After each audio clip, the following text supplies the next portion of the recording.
Today I'm going to talk about a bullet that's being ejected from a cannon at 0, 0. You have the x-axis here and the y-axis there. And the bullet is ejected under a certain angle alpha. The bullet is under the influence of gravity, but there's also a drag force, Fd. And Fd is defined as a half times rho times A times Cd, which is the drag coefficient, times v squared. Okay? And normally if you look at the drag coefficient as a function of the Reynolds number over here, you normally see a curve like this. And this is about a half. So there Cd is a half. And the Reynolds number varies between 10 to the third here and 10 to the fifth here. And we're going to look in this region, right? So CD is going to be assumed constant, and that happens if the Reynolds number is between 10 to the third and 10 to the fifth. And that's the regime we're going to look at, and we're going to analyze our bullet trajectory of. Okay?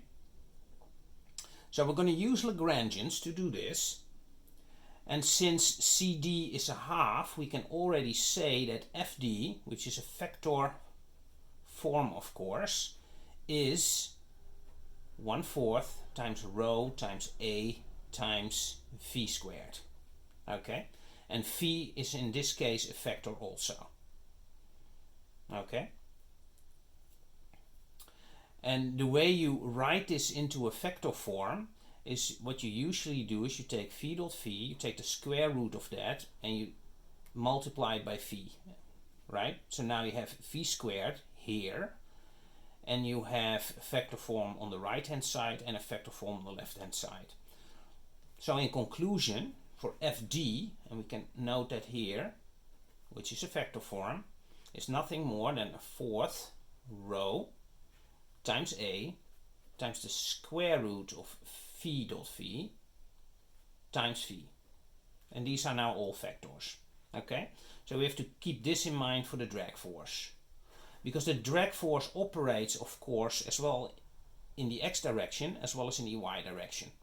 And therefore, you have essentially two drag forces, one in the x direction and one in the y direction. Okay? So now let's start with defining some generalized coordinates. And the generalized coordinate here is obviously x, which consists of x and y. Okay, so it's a vector form. So you have two components. You have an x component in that direction and a y component in that direction. The Lagrangian is going to be t minus v.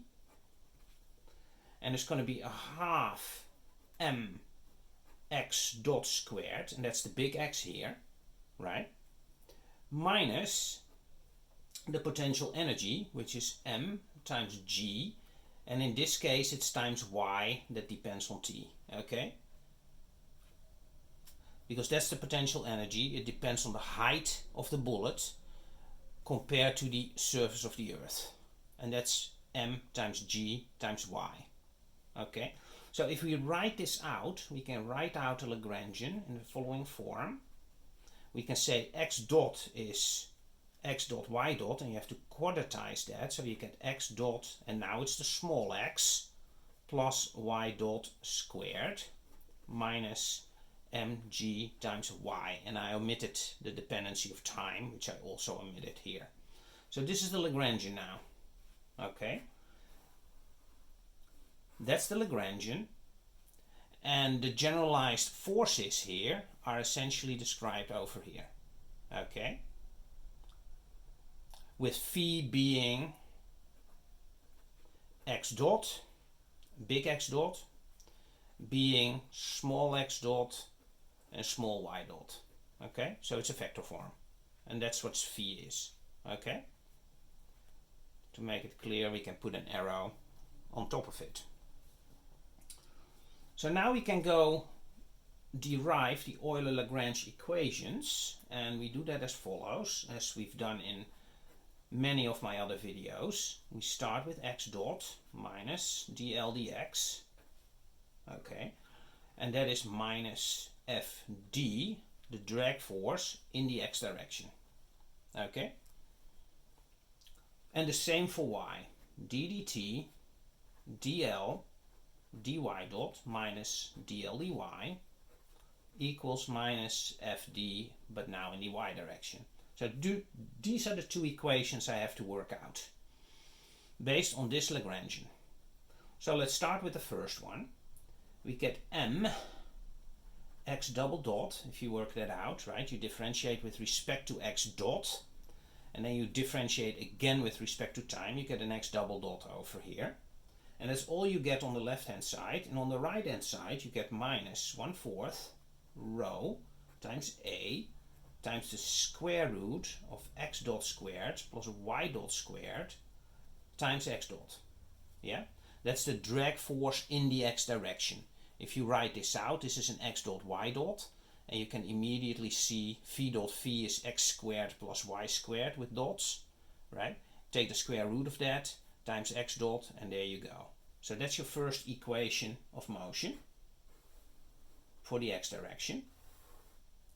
And we do something similar for y. We go m y double dot, right? Again, you differentiate the Lagrangian with respect to y dot in this case, and then again with respect to time, and you get the double dot, plus mg equals minus 1/4 rho a, and again x dot squared plus y dot squared square root times y dot in this case.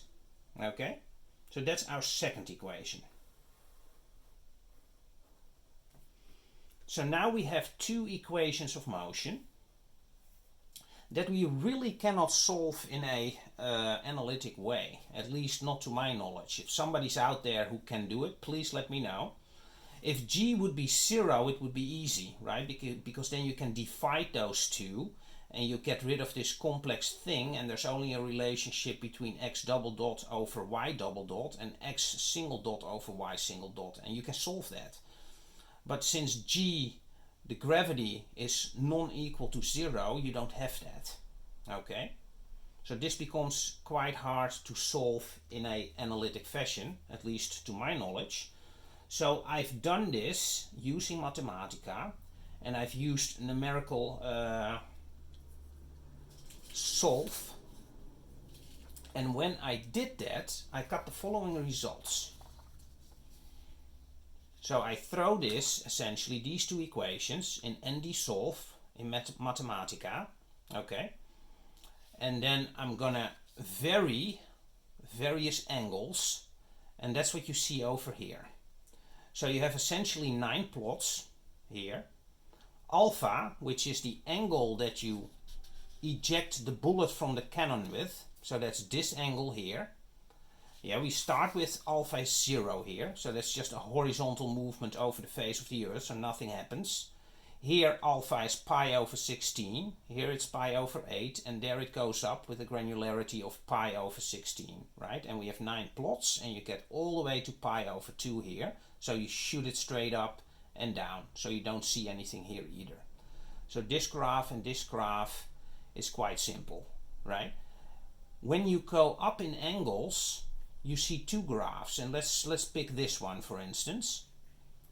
If you eject at 5/16 over pi here, you see two graphs. This graph is just a parabola if you don't have drag, so that's that one, and this is the one when you do have drag, and that holds for all the other ones too.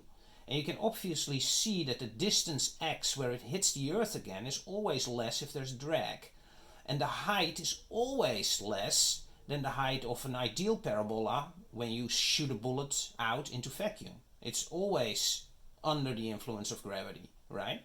That's always higher, of course, when there is drag. And you can see that in all these graphs. You see that the inner almost parabola is always lower and is always less far than the one when you look at the ideal parabola. So what I did is I took some angles here so you can see a little bit what the differences are, and you can always see that the height is less because of drag, of course, and the distance that the bullet travels is also always less because of drag. Okay, I hope this gives you a little bit of an idea on how this works. If there are people out there who can actually do it analytically, hey, show it to me, and we can do a video on that if there's interest. I think this is a great place to stop. If you like this video, please subscribe and please share with your friends and please like, and I'll see you in the next one.